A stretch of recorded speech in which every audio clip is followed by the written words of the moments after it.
Comme chaque lundi, on fait le point sur les enjeux techniques de marché pour les jours à venir. Et c'est Romain Daubry qui est avec nous, évidemment, pour le plan de trading avec Bourse Direct. Bonjour et bienvenue, Romain. Bonjour, Grégoire. Membre de la cellule info d'experts de Bourse Direct. L'ambiance du moment est confuse. Voilà le mot qui résume votre état d'esprit, l'analyse du marché que vous nous présentez aujourd'hui, Romain. Oui, un petit peu. On a un marché en fait qui est avant tout très technique. Les indices européens ont formé des figures de retournement baissière avant les indices américains. Elles sont allées chercher leur cible quasiment parfaitement, peut-être pas complètement l'Eurostoxx, mais sur les indices européens c'est le cas. Et puis les indices américains ont formé des structures de retournement baissière et à l'exception du Nasdaq, elles sont allées chercher leur cible. Le Nasdaq pas complètement. On voit que tout ça se met du temps à se mettre en place et que il y a des signaux un peu contradictoires. Sur les indices. Globalement, on a une idée quand même que probablement on a vu des sommets pour quelques temps au moins, que le marché ne veut pas complètement décrocher. C'est peut-être le scénario idéal, hein, c'est de consolider tranquillement. On en reste à ce stade à un niveau de consolidation et on n'entre pas en correction. Donc on a été chercher des cibles de court terme. Ouais. On est toujours baissier à court terme. On n'est pas encore baissier à moyen terme et on flirte avec des niveaux qui ferait risquer des accélérations baissières plus marquées sur différents indices. Pour l'instant, ce qu'on constate, c'est qu'on défend systématiquement ces niveaux, qu'il n'y a pas de risque majeur. Et puis, du côté des marchés dérivés, les éléments sont intéressants, puisqu'on avait ouvert 19 000 contrats futurs le 26 novembre, le vendredi 26 la baisse de 4,75% sur le CAC, hein, c'est ça 17 000 contrats, 2 000 de plus le lundi suivant. Et puis, tout au long de la semaine dernière, mardi, mercredi, jeudi et vendredi, on a clôturé tous les jours quasiment la même quantité de contrats, 5 à 6 000 contrats par jour. Donc des vendeurs qui, quel que soit le sens du marché, se sont débouclés. Et même si on n'a pas eu un sentiment de hausse, voilà, finalement la semaine est quasi neutre. On progresse la semaine dernière de 0,38% sur l'indice parisien. Et la semaine est quasi neutre. Et en fait, c'est un marché qui est avant tout technique, même si on a des éléments de volatilité. Et on préserve des niveaux d'alerte. Et on a plus de pression baissière, Oui, c'est ça. C'est parce que la pression baissière a diminué que le marché a pu se stabiliser, voire rebondir un peu. Exactement. Donc ça veut dire que ceux qui avaient pris l'initiative baissière prennent leurs bénéfices, sortent, considèrent donc que manifestement ça ne va pas aller plus loin dans l'immédiat. Ça ne veut pas dire que ça ne peut pas reprendre, mais ça veut dire que pour cette impulsion-là, les vendeurs qui avaient pris l'initiative ont débouclé leur position. On se retrouve même avec 2000 contrats de moins qu'à l'origine. Donc on était aux alentours de 7010 au moment du déclenchement de l'impulsion. On est 310 points plus bas et à 310 points plus bas, on arrive avec 24 000 contrats de moins. Donc moins de contrats que précédemment. Donc on a un marché qui est avant tout technique, pas de grosse prise d'initiative. On voit qu'il y a des éléments qui se passent et que ça sort vraiment des indices globalement et on forme beaucoup de stock picking.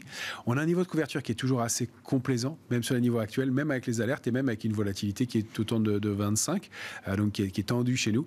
Il y a pas mal d'éléments voilà, qui font penser que le marché pourrait glisser de façon complémentaire, mais on voit que pour l'instant ça reste technique. Il n'y a pas de sell-off et ça n'est pas un mouvement de baisse plus marqué que ça, tant qu'on préserve certains niveaux sur les indices majeurs. Et cette diminution de la pression baissière laisse à penser que pour l'instant, cette impulsion baissière touche à sa fin. Bon, vous citiez le Nasdaq comme un contre-exemple d'une certaine manière, un indice qui n'est pas allé chercher ses objectifs à la baisse comme ont pu le faire d'autres indices. Quand on regarde quand même alors le graphique ou sur une unité de temps hebdomadaire ou journalière du Nasdaq 100, est-ce qu'on peut imaginer quand même qu'on a, là aussi, marqué un pic d'une certaine manière ? Probablement. C'est le deuxième. On va voir le graphique du Nasdaq 100 de façon hebdomadaire et journalière ensuite. Mais hebdomadaire, on avait formé, avec le rectangle bleu que vous voyez, un avalement baissier donc au mois de septembre. C'est normalement une figure qui aurait de marché de des signaux de baisse marqués. Ça a été le cas, il y a une correction, mais assez limitée. On est resté à l'intérieur du canal aussi de long terme.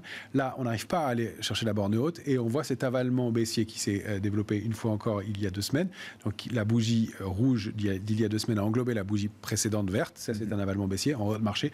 Deuxième avalement, c'est quand même un signe de faiblesse. En revanche, on préserve en clôture vendredi soir les précédents tops du mois de septembre. Donc, on ne capitule pas et on constate même qu'en clôture vendredi soir, on reprend sur un Nasdaq qui perdait près de 3%, on reprend près d'1% dans les 4 dernières heures. Donc, il y a toujours une petite résilience, des formes de regain, d'intérêt, même si elles sont limitées, et on préserve des niveaux d'alerte. Donc, on remonte nos seuils d'alerte, évidemment, mais un indice qui reste quand même relativement fort et qui n'est pas, on va pouvoir le voir donc avec le graphique en journalier cette fois-ci, aller chercher encore ces cibles baissières. Et il avait formé une structure de retournement en épaule tête épaule, elle est assez tordue, le mouvement se met en place un peu avant, on voit qu'il y a beaucoup de volatilité à l'intérieur, et on s'arrête sans aller chercher la cible. Alors, c'est pour ça qu'on va positionner notre cible, en plus elle correspond exactement avec la borne basse du canal haussier, donc toujours un marché extrêmement technique. C'est pour ça qu'on va positionner notre alerte de court terme sous 15 146. Sur le Nasdaq, l'alerte de moyen terme, elle sera assez proche, 14 526. C'est un indice qui tient quand même extrêmement bien, même s'il y a pas mal de valeurs qui ont des configurations, je les regarde individuellement, qui ne sont pas extraordinaires. Alors, on a Meta, Facebook, qui a perdu 20% depuis ses sommets, qui est une configuration qui n'est pas géniale.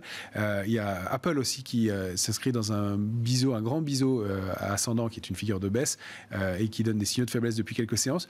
Donc ça, c'est pas très engageant sur cet indice, mais pour l'instant, ça tient. On constate que il ne fait qu'à peine glisser, à peine corriger dans un mouvement compliqué. Bon, et quand on regarde alors S&P 500 et Dow Jones, les deux autres grands indices américains, là, on est allé chercher les niveaux d'alerte de court terme. Exactement.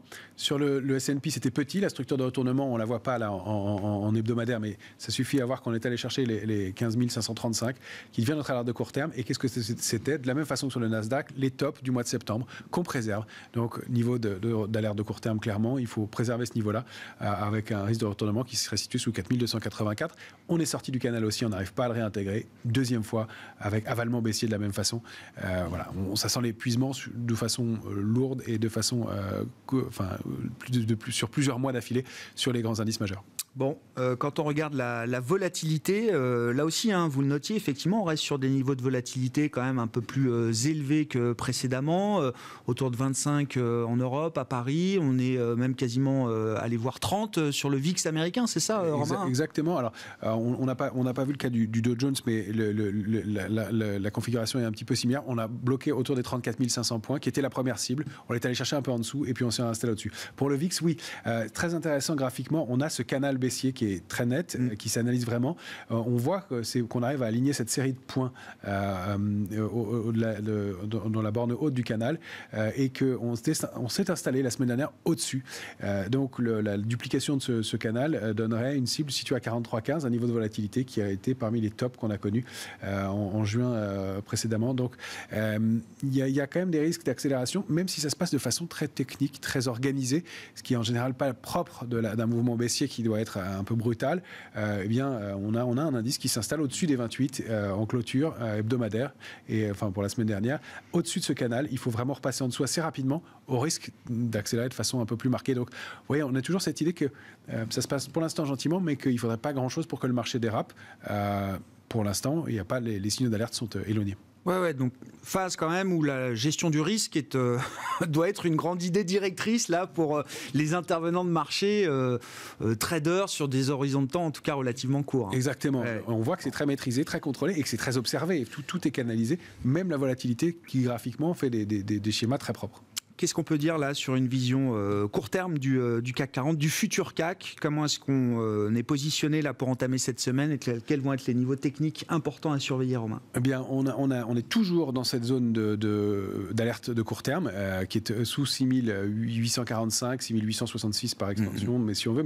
Et on a donc cette information que la pression baissière a diminué, donc c'est pour ça qu'on envisage un rebond. Il faudra clôturer au-dessus de 6845 pour revenir en zone de neutralité, et ce jusqu'à 6975, 7000. 12 qui resterait, voilà. Alors il y a beaucoup de niveaux intermédiaires, j'ai simplifié, mais voilà ce qu'on peut observer.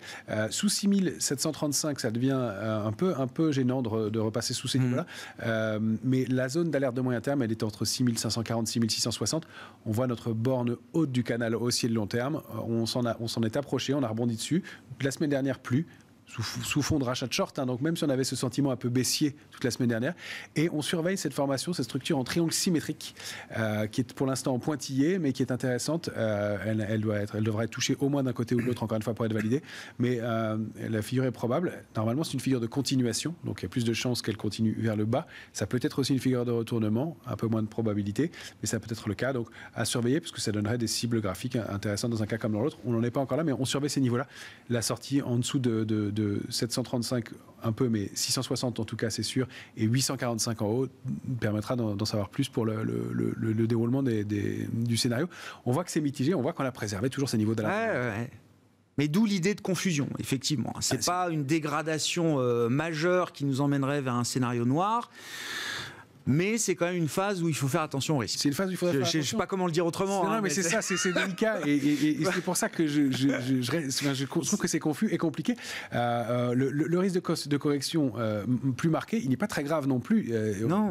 On a vu quoi, 5-6% de baisse du pic au creux pour le CAC 40, par exemple. Exactement. Et vous dites, on n'est jamais allé jusqu'à une baisse de 10% qui nous amènerait en territoire de correction. Exactement. Et si la correction se mettait en place, elle renverrait sur l'indice parisien. On a des cibles qui se situent entre 5008 et 5009 environ, qui sont les prochains niveaux de couverture un peu denses. Donc aussi, ça reste très technique. C'est intéressant. À 6006, 6007, toujours, ça servait d'amortisseur. Et donc l'accélération complémentaire, elle serait vraiment canalisée pour l'instant, en tout cas entre 5008 et 5009. Donc ça ne donne pas des scénarios baissiers très très graves. Ce serait une correction. Même le scénario du pire vous inquiète pas beaucoup plus que ça. Dans un premier temps, non. Dans un premier temps, aujourd'hui. Voilà, exactement. Après, il faut voir dans la façon dont ça se produit. Et il vaut mieux une correction un peu marquée dans un marché qui a quand même pris 80% depuis ses points bas. Donc ce serait pas extraordinaire d'aller perdre 8 et 10%. Quand on sort des indices, Romain, est-ce qu'il y a il y a deux valeurs qui vous paraissent emblématiques peut-être de la situation de marché en ce moment, c'est Arcelor et LVMH. Exactement. ArcelorMittal qui forme une structure de retournement en épaule, tête-épaule, bien connue. On est en train de travailler en ce moment autour de la ligne de coût. Ça s'articule. On a quand même de bonnes probabilités qu'elle se mette en place et qu'elle se confirme, cette valeur. Et c'est pour ça que je vous dis qu'il y a du stock picking à faire et peut-être qu'on doit sortir des indices. En tout cas, pas l'acheter, ou en tout cas pas au-dessous, jusqu'à 25,70. La structure reste valable et baissière, nettement, avec une cible située aux alentours de 17,20, une correction de l'ordre de 25% sur le titre complémentaire. C'est pour ça qu'on peut peut-être ne plus attendre grand-chose des indices, et regarder individuellement certaines valeurs qui seraient plus intéressantes. Il n'y en a pas beaucoup aujourd'hui sur l'indice parisien qui sont positives. Et donc, on a ça. Alors, j'aurais pu prendre aussi l'exemple de Safran, qui n'est pas très bien orienté graphiquement. Stellantis non plus, qui donne des signaux vraiment de faiblesse depuis quelques temps et depuis quelques semaines. Et puis on a une valeur comme LVMH. Même LVMH qui donne une... Même LVMH, il faut s'en méfier. Qui donne des signaux de désorientation. Alors je sais que si on doit se méfier de LVMH, je touche au sacro-saint de valeur du luxe, mais oui, il y a cette structure en triangle inversé qui est bien travaillée, très propre, bien identifiée par le marché. On a buté sur la borne haute une troisième fois, en bas deux fois aussi. On n'a pas formé en revanche les 5 vagues encore nécessaires au déclenchement d'une structure. Donc on pourrait avoir encore une phase de baisse, puis un rebond et un risque derrière. C'est dire que les marchés semblent s'épuiser un peu de façon globale, de façon lourde.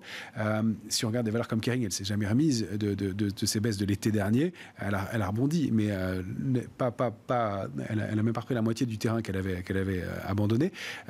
Et donc voilà, il y a des valeurs comme ça qui ne donnent pas un potentiel haussier très, très intéressant, à mon sens, en tout cas à court terme. Et il faudrait des structures de retournement, digérer ces mouvements-là. Et quand on voit des valeurs fortes de l'indice se comporter de cette façon-là, c'est un peu délicat. Bon.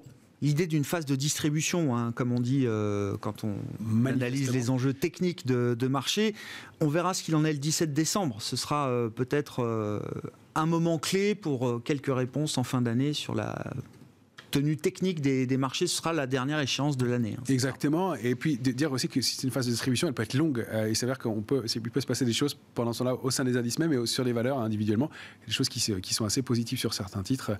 On voit 2 CRSI qui rebondit pas mal aujourd'hui, qui sont des plus petites valeurs. Il y a des valeurs qui tiennent bien. Legrand, Schneider font partie des valeurs fortes encore sur l'indice parisien. Elles n'ont pas des structures de rebond et de continuation haussière qui sont très fortes non plus dans les médias. Merci beaucoup Romain. On vous retrouve chaque lundi pour le plan de trading avec Bourse Direct dans Smart Bourse sur Bismart.